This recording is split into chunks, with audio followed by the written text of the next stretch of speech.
안녕하세요. 길성의 법무사입니다.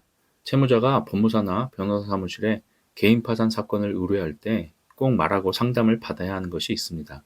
물론 사무실에서 먼저 물어보고 확인하는 경우가 대부분이지만 간혹 담당자가 바쁘거나 미숙해서 미처 확인하지 못하는 경우가 있으므로 신청인 당사자에게 다음과 같은 문제가 있다면 미리 대리사무실에 말하고 본인의 개인 파산 신청에 어떤 영향이 있는지 확인할 필요가 있습니다.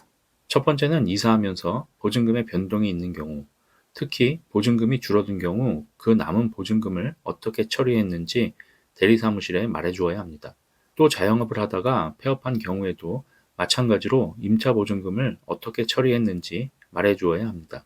만약 이러한 행위가 재산은닉에 해당된다면 문제가 될 수 있기 때문입니다. 두 번째는 최근 보험계약자 명의를 다른 사람으로 변경한 일이 있다면 이것도 꼭 말해주어야 합니다. 보험 환급금이 적은 경우에는 문제가 될 소지가 적지만 보험 환급금이 큰 경우에는 법원에서 문제를 삼을 수 있기 때문입니다. 세 번째, 최근에 재산을 처분한 일이 있다면 대리사무실에 이 사실을 알리고 상담을 받아보아야 합니다.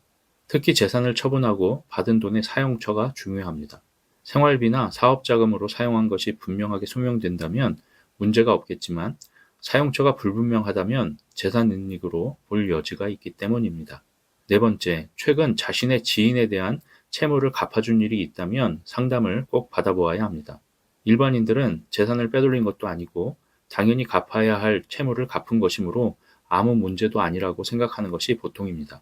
그러나 법원에서는 이런 경우를 편파변제라고 해서 문제를 삼고 있으니 만약 본인이 최근 아는 지인이나 친인척의 빚을 먼저 갚아준 일이 있다면 꼭 상담을 받아보시기 바랍니다.